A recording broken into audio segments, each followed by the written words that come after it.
Hi guys, my name is Clement and welcome back to the music school. Today I'll be talking about a certain point which is very important for DJs is why you should go out there and attend other gigs. It could be club gigs, festival gigs, why these gigs are important in your life.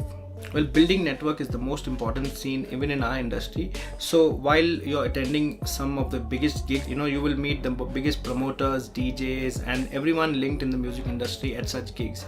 So go out there and make friends with them. And to be seen is to be in the scene. So keep that one point, most important point: be seen and be in the scene.